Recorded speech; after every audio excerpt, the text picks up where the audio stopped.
என்னடா அதிசயம் இது அப்படின்னு சொல்லிட்டு எனக்கே ஒரு ஆச்சரியம். 3 நாளாக தொடர்ந்து ஜிம் போயிட்டு இருக்கேன். ஏன்னா அட்லாஸ்ட் நான் வந்து ப்ரெக்னன்சி அப்போ ஜிம் போனது கொஞ்ச நாள் போனேன். அதுக்கப்புறமா ஒரு 1.5 வருஷம் பாப்பாவுக்கு இருக்கும்போது 1.5 இயர்ஸ் அந்த மாதிரி இருக்கும்போது போனேன். அதுக்கப்புறம் ஸ்டாப் பண்ணிட்டேன். ஏன்னா அவனை வச்சுட்டு சமாளிக்க முடியல அப்படின்னு சொல்லிட்டு. இப்போ ஐயா ஸ்கூல் வேறு போக ஆரம்பிச்சிட்டாரா, இப்போ ஃப்ரீயாக நம்ம போகலாம் அந்த டைமில் அப்படின்னு சொல்லிட்டு தான் இப்போ ஸ்டார்ட் பண்ணியிருக்கேன். ஹெக்டிக் ஷெட்யூலாக தான் இருக்குது. ஏன்னா வீட்டில் வேலை ஆக மாட்டேங்குது. ஜிம்முக்கு போனால் கொஞ்சம் டயர்டாகிடுது.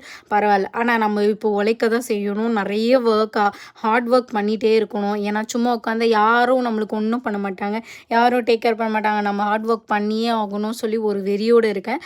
போயிட்டு வந்து பாப்பாக்காக தான் சாக்கோ சிப் வச்சு கிரான்பெரி ஒயிட் சாக்லேட் வச்சு ஒரு குக்கி பண்ணியிருந்தேன். செம்ம டேஸ்டி இருந்துச்சு. ரெசிபி வேணும்னா கேளுங்க. நான் குக்கீஸ் அண்ட் கேக்ஸ் அப்புறம் ப்ரௌனிஸ்லாம் சேல் பண்ணுறேன். அது வேணும்னாலும் கேளுங்க. Shipping all over India. வேணும்னா கேளுங்க, காண்டாக்ட் பண்ணுங்கள், கமெண்ட் செக்ஷனில் போடுறேன்.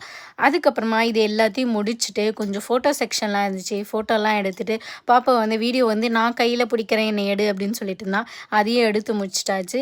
என்னடா ஜிம்முக்கு போகிறா அப்புறம் குக்கீலாம் சாப்பிட்றாளே அப்படின்னு நினைப்பீங்க. ஒன்றே ஒன்று தான் எடுத்தேன், அதிகமாக எடுக்கல, லைட்டாக தான் சாப்பிட்டேன்.